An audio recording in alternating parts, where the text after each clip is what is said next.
today we are going to talk about how to divide polynomials. In order to divide properly, we need to recall how to factor. So, rule number one of factoring is you look for a GCF. There is none here. So this is when, because it's a trinomial, you guys would make an x. And to get the top, you need to multiply 2 and -3, make -6. Your middle number is 1. And so you have to think of two numbers that multiply to 6 but can add to 1, and those are going to be -2 and +3.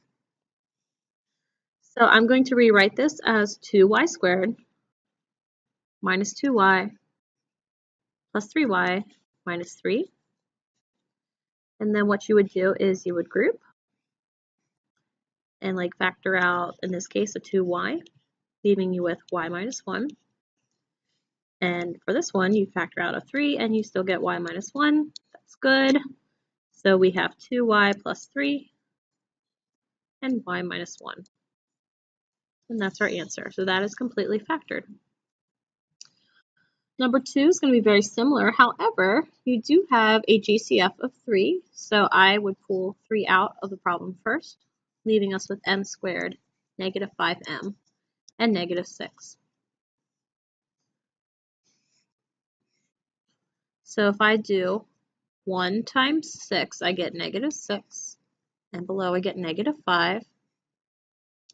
And the two numbers that'll work would be -6 and +1.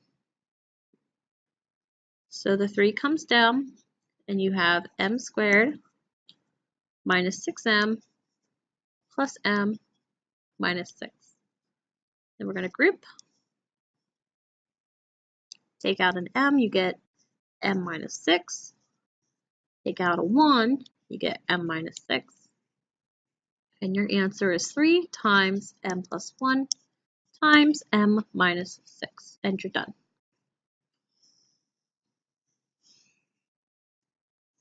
So knowing that and being pretty good at it is going to be really important for today. So when you are dividing polynomials, you absolutely must factor before you do anything. So a lot of kids will see this problem and they'll be like, oh, I can cross out the x squareds. Technically, if you do that, you're going against order of operations, so you're not following PEMDAS in the correct reverse order. So because you have an addition problem on the top and the bottom, you need to make sure everything up top is multiplication. So before, if you had 2x squared over 4x squared, absolutely you could cross these out because they make 1. However, there's no addition going on either side, so we didn't have to worry about PEMDAS. Now we have addition in both sides. Now PEMDAS does apply. So the first thing I'm going to do is factor out 2 from the top, leaving me with x squared plus 2x minus 8. So this will be work for the top. And then for the bottom, I'm going to factor out a 4, and I get x squared plus 4x minus 12. And it's going to be literally what we just did above, which would involve making your x.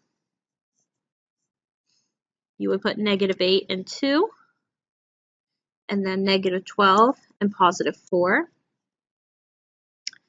Looks like these would be 4 and -2, and you would have, it looks like -2 and +6. To make my screen go down a little bit. There we go. Okay, so we're going to drop the 2 down where our answer will be. That way we don't forget about it. Same with the 4. And we're going to rewrite our polynomials.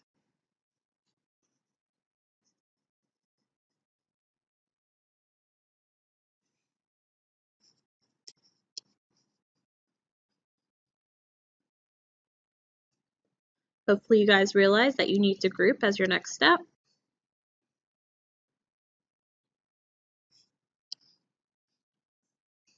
You can take an x out of this group, leaving you with x plus 4. And you can take out a -2, leaving you again with x plus 4. We can take an x, which leaves me with x minus 2, and a 6. Again, I leave or I have x minus 2 left. So my answer is 2 times x minus 2, x plus 4. 4 times x plus 6 times x minus 2. So what I'm going to do is I'm going to take these two factored forms of my original polynomials, and that's what I'm going to put in the top and the bottom of my fraction.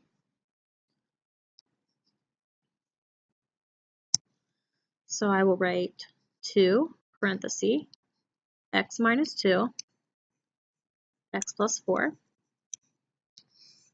and I will write 4 parenthesis x plus 6 x minus 2.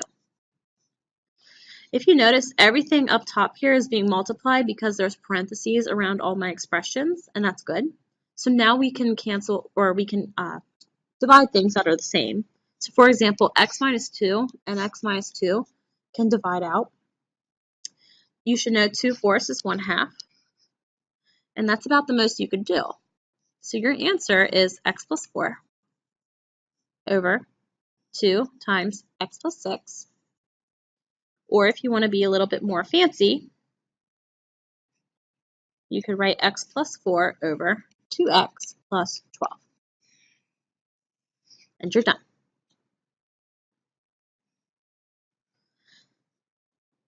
So what I'd like you to do for number 1 is pause the video, and I want you just to factor the top, so you can do that work right here.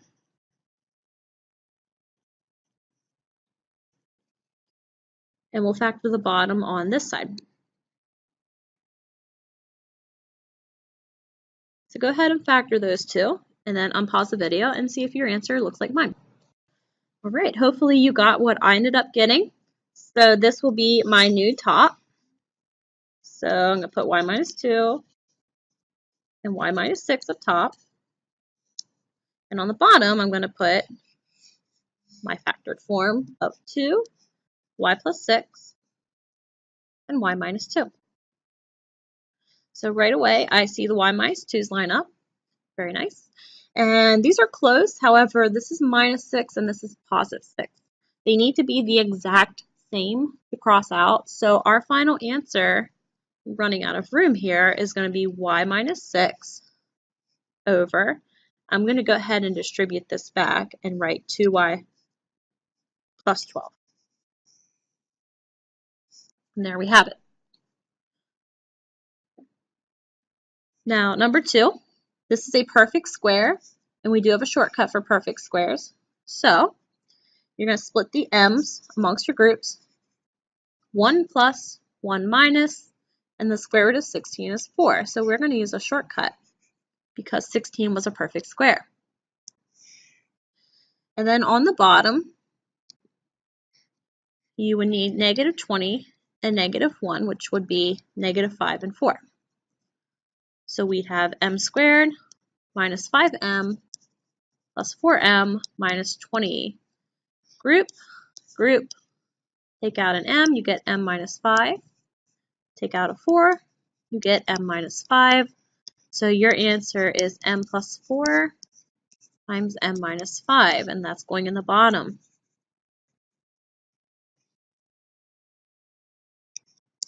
So I'm going to cross out the m plus 4's, and it looks like this is my answer. So I'm done. And last but not least, number 3, I have already factored the top for you, so that's pretty nice. However, if you notice, you can factor 2a plus 6. So I'm just going to write a plus 3 and a minus 6 again. But on the bottom, you need to change this to 2 times a plus 3. And by doing that, you can see, oh, there's an a plus 3 that overlaps. So my answer is a minus 6 all over 2. And I'm done.